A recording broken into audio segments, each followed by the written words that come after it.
Breaking news చూస్తున్నాం. Donald Trump Bharat పైన తన రూటు మార్చుకున్నారు. ఇక భారత్ని మనం ఎన్ని ఇబ్బందులకు గురి చేసినా, భారత్ని ఎన్ని రకాలుగా మాట్లాడినా, భారత్పై నా అధికారులతో ఎన్నిసార్లు మొరగమని చెప్పినా ఈ అరుపులకి, బెదిరింపులకి, ఈ మొరగడానికి భారత్ భయపడడం లేదు. దీంతో నేనే రంగంలోకి డైరెక్ట్గా దిగాల్సిన అవసరం వచ్చిందనుకున్నారేమో కానీ డైరెక్ట్గా ఆయన రంగంలోకి దిగారు. భారత్ దెబ్బకి ఆయన దిగొచ్చినట్టుగానే భావించాలి. భారత్ అమెరికా మధ్య వాణిజ్య సమస్యల్ని పరిష్కరించడానికి మా అధికారులని ఇండియాతో చర్చలు కొనసాగించమని చెప్పాను. వారు కొనసాగిస్తున్నారని చెప్పి డొనాల్డ్ ట్రంప్ అంటున్నారు. ఈ అంశంపైన నా మిత్రుడైన ప్రధాని మోదీతో మాట్లాడేందుకు ఆశగా ఎదురు చూస్తున్నాను అని చెప్పి ట్రంప్ ట్వీట్ చేశారు. వచ్చే కొన్ని వారాల్లోనే మోదీతో మాట్లాడతాను. ఈ చర్చలు రెండు దేశాలకి మంచి ఫలితాలు ఇస్తాయని చెప్పి డొనాల్డ్ ట్రంప్ అంటున్నారు. బట్ మనం ఈ మాటలు నమ్మడానికి ఎట్టి పరిస్థితుల్లో అవకాశం లేదు. గతంలో కూడా July 8 I still remember, July 8 రోజున ఏం జరగబోతుందని చెప్పి ఒక భారతీయ పౌరుడిగా, జర్నలిస్ట్గా చాలా ఉత్కంఠగా ఎదురు చూశాను. డొనాల్డ్ ట్రంప్ పదే పదే చెప్పేటువంటి మాటల్ని నమ్మి జూలై 8న ఒక బిగ్ రాబోతోంది, ఒక బిగ్ ఈవెంట్, బిగ్ డే ఇంకా రకరకాల పదాలు వాడుతూ డొనాల్డ్ ట్రంప్ చెప్పుకొచ్చారు. కానీ ఏం జరిగింది? ఆ మరుసటి వారంలోనే భారత్పై టారిఫ్లతో మోత మోగించారు. అనవసరంగా భారత్ని వెరీ బ్యాడ్ ఇండియన్స్ అంటూ మాట్లాడుకొచ్చారు. టారిఫ్లతో ఇబ్బంది పెట్టారు. అన్ని దేశాల లాంటిదే ఇండియా కూడా, ఇండియా ఏం ప్రత్యేకం కాదు అని చెప్పి మోదీని పక్కనే కూర్చోబెట్టుకొని మాట్లాడుకొచ్చారు. ఇలా ఆయన గతంలో కూడా మనతో ఏదో మాట్లాడతాను, చర్చిస్తాను, అంతా సవ్యంగానే ఉంటుందని చెప్పేటువంటి మాటల నుంచి ఏమాత్రం కూడా సఫలీకృతం కాకపోవడంతో ఇప్పుడు కూడా డొనాల్డ్ ట్రంప్ని ఎప్పటి పరిస్థితుల్లో మనం నమ్మడానికి అవకాశం లేదు. ఒకసారి ఆయన చేసిన ట్వీట్ చూద్దాం. కానీ ఒక చాలా క్లియర్గా అర్థమవుతుంది ఏంటంటే ఆయన ఏం చేసినా మన స్టాండ్ మాత్రం చాలా క్లియర్గా ఉంది. భారతదేశపు స్టాండ్ క్లియర్. మేము మా దేశ ప్రజల కోసం, మా దేశ స్వలాభం కోసం ఎట్లయినా కూడా మా నిర్ణయాలు స్వతహాగా మేము తీసుకుంటాం, నువ్వెవడు మాకు చెప్పడానికి అన్నట్టుగానే చాలా క్లియర్గా ఉన్నాం. కానీ డొనాల్డ్ ట్రంప్ తన మాట మారుస్తూ వెనక్కి ముందుకు జరుగుతూ ఉన్నాడు. ఆయనే ఒక రకంగా దిగజారిపోయి మళ్ళీ వస్తూ ఉన్నాడు. మళ్ళీ ఒకసారి అహంకారంతో పైకి వెళ్ళిపోయి భారత్ పైన దూషణలు కూడా చేస్తూ ఉన్నాడు. మనం ట్వీట్ చూస్తున్నాం, డొనాల్డ్ ట్రంప్ చేసిన ట్వీట్ అది. I'm pleased to announce that India and the United States of America are continuing negotiations to address the trade barriers between our two nations. I look forward to speaking with my very good friend Prime Minister Modi in the upcoming weeks. I feel certain that there will be no difficulty in coming to a successful conclusion for both of our great countries. So ఆయన ఏం చెప్తున్నారంటే మన ఇరు దేశాల మధ్య చాలా సక్సెస్ఫుల్గా ఎటువంటి ఆటంకాలు లేకుండా ట్రేడ్ జరుగుతుందని ఆశిస్తూనే my very good friend Mister Prime Minister Modi. ఇప్పుడు గుర్తుకొచ్చిందా మోదీ అంటే నీ మంచి మిత్రుడు అని చెప్పి? ఎన్ని రోజుల పాటుగా వెరీ బ్యాడ్ ఇండియన్స్ అన్నప్పుడు ఏడపోయింది ఈ వెరీ గుడ్ ఫ్రెండ్ అనేటువంటి పదం. నిన్న నరాబో అనేటువంటి ఒక వ్యక్తి, పీటర్ నరాబో, అక్కడి దేశానికి సంబంధించినటువంటి ముఖ్య సలహాదారుడు, డొనాల్డ్ ట్రంప్కి ముఖ్య సలహాదారుడిగా పనిచేస్తున్నటువంటి పీటర్ నరావో ఏం మాట్లాడారంటే భారత్ ఎప్పటికైనా తమ కాళ్ళ దగ్గరికి వస్తుంది, భారత్ ఎప్పటికైనా తమ కాళ్ళ దగ్గరికి వస్తుంది అనేటువంటి మాటల్ని నిన్న ఒక 24 గంటల ముందే ఆయన మాట్లాడుకొచ్చారు. మరి అంతలోనే ఏం మారిపోయింది అంటే మీరు ఎన్ని కుట్రలు చేసినా, కుతంత్రాలు చేసినా, ఎన్ని రకాలుగా ఇబ్బందులకు గురిచాలని ఒక ఆలోచనతో, దురాలోచనతో ముందుకు వెళ్ళినా కూడా భారతదేశపు స్టాండ్ ఒకటే ఉంది. నేను మళ్ళీ చెప్తున్నాను, ఏ దేశమైనా వాళ్ళ ప్రజలపైన ఎంత నమ్మకంగా ఉంటుందో లేదో తెలియదు, కానీ 140 కోట్ల మంది ప్రజలపైన డెఫినెట్గా భారతదేశం అంతా కూడా ఆధారపడి ఉంటుంది. ప్రతి ఒక్కరు కలిసికట్టుగానే మనం ముందుకు వెళ్లాల్సిన అవసరం కూడా ఉంటుంది. సో వేరే దేశాలపైన విషయానికి వస్తే, ఉదాహరణకి మనం పాకిస్తాన్తో పోల్చుకోవడం తప్పేమో, నేను కూడా అలా పోల్చడం తప్పేమో, బట్ అక్కడ ఆర్మీయే దేశం పైన ఆధారపడి ఉంటుంది. అంటే మనం రక్షించడం కోసం మన ఆర్మీ నిలబడి ఉంటే, మనల్ని రక్షించడం కోసం మన ప్రభుత్వాలు చాలా నిబద్ధతతో పనిచేస్తూ ఉంటే, అక్కడ పాకిస్తాన్ లాంటి దేశాలు కానివ్వండి, లేకపోతే ఇతరత్ర దేశాలన్నీ కూడా అక్కడ ఆర్మీ ప్రభుత్వాలు మొత్తం కూడా దేశంలో ఉన్నటువంటి ప్రజలపైన ఆధారపడి ఉంటాయి. కానీ మనం మన ప్రభుత్వాలపైన డెఫినెట్గా ఆధారపడవచ్చు. మనల్ని రక్షించడం కోసం ఎటువంటి నిర్ణయాలు తీసుకున్నా మనం వారిపై ఆధారపడవచ్చు. మనల్ని సంరక్షించడం కోసం ఆర్మీ ఎటువంటి యుద్ధంలోకి వెళ్ళినా మనల్ని సంరక్షించేటువంటి బాధ్యతలు తీసుకున్న వారిపైన మనం ఆధారపడి ఉండొచ్చు. కానీ వేరే దేశాలు అలా ఉండదు. ప్రజలే అడ్డుగోడగా ఉండాలి ప్రభుత్వాలకి, ప్రజలే వాళ్ళని కాపాడాలి. సో కానీ ఇక్కడ మనం ఏం చేసినా గతంలో కొన్ని సాక్షాత్కారమైన ఉదాహరణలు కూడా ఉన్నాయి. బ్రిటిష్ వారిపై చేసిన యుద్ధాలు కావచ్చు, అనేక సందర్భాలు వచ్చిన ఉద్యమాలు కావచ్చు. With in the country 29 states ఉంటే 29 స్టేట్స్ కూడా ఒక్కో రాష్ట్రానికి ఒక్కో ప్రత్యేకత కావచ్చు. సో అంతా మనంతా కలిసికట్టుగా ఉన్నాం, సబ్కా మాలిక్ ఏకే అనే రకంగా మనంతా ముందుకు వెళ్తూ ఉంటే ఏ దేశం కూడా మనల్ని ఓడించలేదు. సో ఇప్పుడు అమెరికా అదే ప్రయత్నం చేసింది. సో ఒక వారం రోజుల క్రితం మార్కో రూబియో, అమెరికాకి సంబంధించిన స్టేట్ జనరల్ సెక్రటరీ, ఆయన ఏమనుకొచ్చారంటే డెఫినెట్గా India will spare more tariffs. అంటే ఇండియా మళ్ళీ కూడా రాను రోజుల్లో చాలా కష్టాన్ని ఎదుర్కోబోతోంది, కష్టాల్లోకి వెళ్తోంది, అనవసరంగా అమెరికాతో పెట్టుకొని తనకు తానే చావుని కోరి తెచ్చుకుంటుందనే రకంగానే మాట్లాడుకొచ్చారని. ఎందుకు?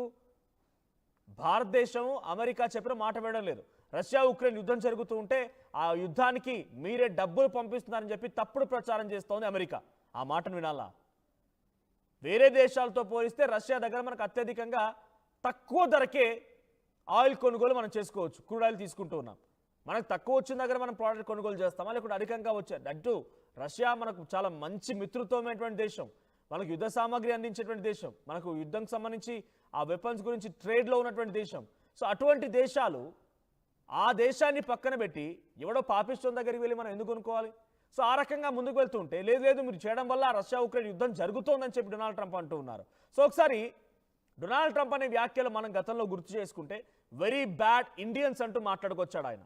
ఆ తర్వాత భారతదేశ ప్రజల్ని, భారతదేశపు ప్రధాని పక్కన కూర్చోబెట్టుకొని భారతదేశం ఏం గొప్ప కాదు, భారత్ కూడా అన్ని దేశాల లాంటిదే, దానికి ఏం ప్రత్యేకత లేదు, అన్ని దేశాల్లో లాగానే భారత్ పైన కూడా నేను టారిఫ్ విధిస్తున్నా అని చెప్పుకొచ్చాడు.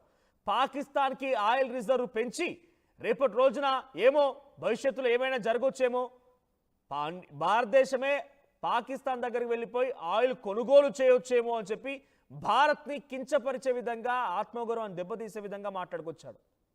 ఇదిలా ఉంటే రీసెంట్ డేస్లో డొనాల్డ్ ట్రంప్ మాట్లాడిన మాట ఇంకోటి భారత్ పైన ఏంటి అని అంటే, భారత్ ఇంకా అనుభవించబోతోంది, ఇంకా టారిఫ్లు పెంచుతాను. ఇప్పుడు ఫస్ట్ ఫేజ్ ఆఫ్ టారిఫ్ అమల్లో ఉంది, 50% మాత్రమే టారిఫ్ అమల్లో ఉంటే మరింతగా టారిఫ్ పెంచుతానని మాట్లాడుతూ టెక్ కంపెనీలకు సంబంధించి దిగ్గజాలతో మాట్లాడుతూ వాళ్ళందరికీ వార్నింగ్ ఇచ్చాడు. భారత్లో పెట్టుబడులు పెట్టకండి, యాపిల్ కంపెనీ పెట్టుబడి పెడతానంటే పెట్టొద్దని చెప్పి వార్నింగ్ ఇచ్చాడు చాలాసార్లు. India will take care about them self, India వాళ్ళందరూ వాళ్ళు చూసుకోగలుగుతారు, they will take care about them self, you don't involve in India's investment. ఇది టిమ్ కుక్కి డొనాల్డ్ ట్రంప్ చేసిన ఆదేశం.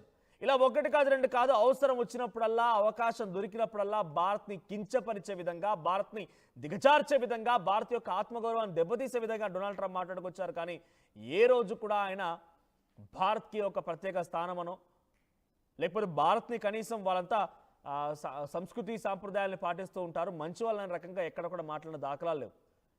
మనల్ని పాకిస్తాన్ పోల్చాడు, ఇంతకంటే దుర్మార్గం ఇంకేదైనా ఉంటుందా? శత్రు దేశానికి ఆర్థికంగా వనరులు సమకూర్చాడు, ఆర్థికంగా ఇంకా ముందుకు తీసుకెళ్తానని చెప్పుకొచ్చాడు. ఒకానొక సందర్భంలో ఆయుధాల్ని కూడా ఆ శత్రు దేశానికి అందించడం కోసం సిద్ధమయ్యాడు. ఇంతకంటే దుర్మార్గం ఏముంటుంది? సో ఈ రకంగా ప్రతి అవకాశం వచ్చినప్పుడల్లా మాట్లాడి ఎంత ఇబ్బందులకు గురి చేద్దాం అనుకున్నా కూడా భారతదేశం వనకలేదు, జనకలేదు. నువ్వేమైనా చేసుకో, నా స్టాండ్ ఒకటే అనే రకంగా ఒకటే స్టాండ్ పై ఉంది. మా దేశ ప్రజల కోసం మేము ఏదైనా చేయగలుగుతాం, మా దేశ స్వలాభం కోసం, మా దేశ ప్రజల యొక్క సంక్షేమం కోసం ఎక్కడి వరకైనా వెళ్తామన్న రకంగా రష్యా నుంచి ఆయిల్ కొనుగోలు చేయడం మానలేదు, మన దగ్గర ప్రొడక్షన్ని ఆపలేదు, ఏ ఇబ్బంది లేకుండా ముందుకు వెళ్ళింది. సో ఇప్పుడు ఇవన్నీ గమనించిన డొనాల్డ్ ట్రంప్ ఏం చేశారంటే, ఇక ఎన్ని చేసినా భారత్ తగ్గడం లేదని చెప్పి ఆయన ఒక మెట్టు దిగజారిపోయి భారత్కి సారీ చెప్పినట్టుగా ఆయన దాదాపుగా ట్వీట్ చేశారని చెప్పాలి. My dear good friend Modi, మనం త్వరలోనే కలుద్దాం, త్వరలో కలిసి ఈ సమస్యని పరిష్కరించుకుందాం, ట్రేడ్ టాక్స్ నడిపించుకుందాం, మా అధికారులు ఇప్పటికే మీతో చర్చలు కొనసాగిస్తూ ఉన్నారు, సో ఇవన్నీ కూడా ముందుకు వెళ్తాయి, ఈ రకంగా మాట్లాడుకొచ్చారు ఆయన. సో ఇప్పటికే మనం డొనాల్డ్ ట్రంప్ని పూర్తిగా విశ్వసించాల్సిన అవసరం ఏమాత్రం కూడా లేదు.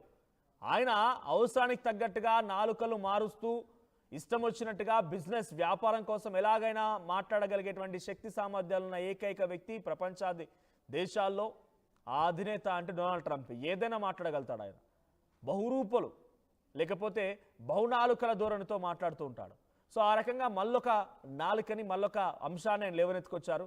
సో ఇది ఏమాత్రం విశ్వసించాల్సిన అవసరం లేదు.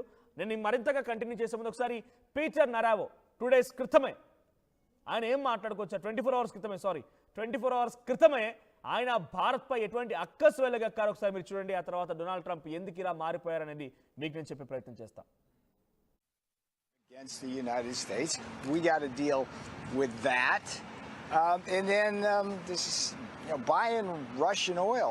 Steve, look, they never bought Russian oil before Russia invaded Ukraine, except for like little tiny drops of it, and then they go into this mode of profiteering with with Russian refiners coming onto India soil and profiteering. So taxpayers here wind up having to send more money over there. So a lot of things going on. The good news here is, like, look at all the things we've done.